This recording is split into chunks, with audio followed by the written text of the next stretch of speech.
মালয়েশিয়ায় কর্মী পাঠানোর নামে বিশাল অঙ্কের অর্থ আত্মসাতের অভিযোগ উঠেছে দেশের ৬টি রিক্রুটিং এজেন্সির বিরুদ্ধে। প্রবাসে কাজের আশায় হাজারো শ্রমিকের কাছ থেকে সরকারের নির্ধারিত ফির চেয়ে ৫ গুণ বেশি টাকা আদায় করে মোট ৫২৫ কোটি ২২,৯৭,৫০০ টাকা আত্মসাৎ ও পাচারের অভিযোগে ১১ জন মালিক ও কর্মকর্তার বিরুদ্ধে মামলা করার সিদ্ধান্ত নিয়েছে দুর্নীতি দমন কমিশন দুদক।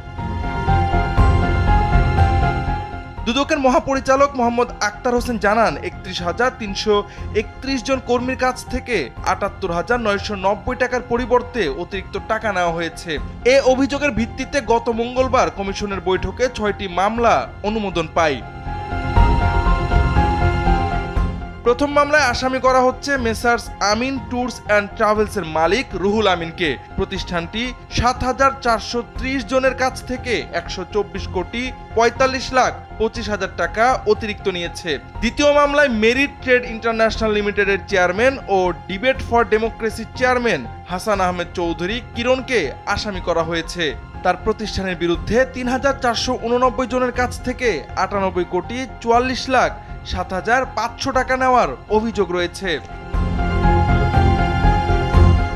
তৃতীয় মামলায় সাদিয়া ইন্টারন্যাশনালের মালিক শামীম আহমেদ চৌধুরী ওরফে নৌমানের বিরুদ্ধে ৩,৩২১ জনের কাছ থেকে ৫৫ কোটি ৬২,৬৭,৫০০ টাকা নেওয়ার অভিযোগ আনা হয়েছে। চতুর্থ মামলায় ইম্পেরিয়াল রিসোর্স লিমিটেডের চেয়ারম্যান মোহাম্মদ ইকবাল হোসেন ও এমডি বদরুদ্দোজা চৌধুরীকে আসামি করা হয়েছে।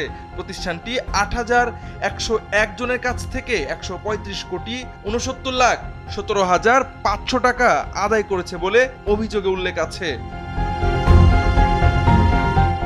পঞ্চম মামলায় আরআরসি হিউম্যান রিসোর্স সার্ভিস লিমিটেডের চেয়ারম্যান মোহাম্মদ মনিরুজ্জামান ও এমডি মোহাম্মদ আলমগীর কবিরের বিরুদ্ধে ৫,২০২ জন শ্রমিকের কাছ থেকে ৮৭ কোটি ১৩,৩৫,০০০ টাকা অতিরিক্ত নেওয়ার অভিযোগ রয়েছে। ষষ্ঠ মামলায় থানেক্স ইন্টারন্যাশনাল লিমিটেডের সাবেক এমডি আব্দুল্লাহ শাহেদ, পরিচালক মোহাম্মদ জয়নাল আবেদিন নোমানি ও বর্তমান এমডি শমশের আহমেদকে আসামি করা হয়েছে। প্রতিষ্ঠানটি ৩,৭৮৮ জনের কাছ থেকে ৬৩ কোটি ৮৮,৯০,০০০ টাকা অতিরিক্ত আদায় করেছে। এর আগে ১১ মার্চ ও ১৪ সেপ্টেম্বর দুদক আরও দুটি মামলায় ২২০০ কোটির বেশি টাকা আত্মসাতের অভিযোগে ৪৫ জনের বিরুদ্ধে মামলা করে।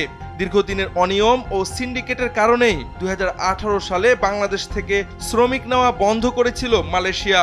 পরে ২০২১ সালের ডিসেম্বরে নতুন চুক্তির পর ২০২২ সালে শ্রমিক পাঠানোর সর্বোচ্চ খরচ নির্ধারণ করা হয় ৭৮,৫৪০ টাকা। জাওয়াদ আহমদ, সময়ের আলো।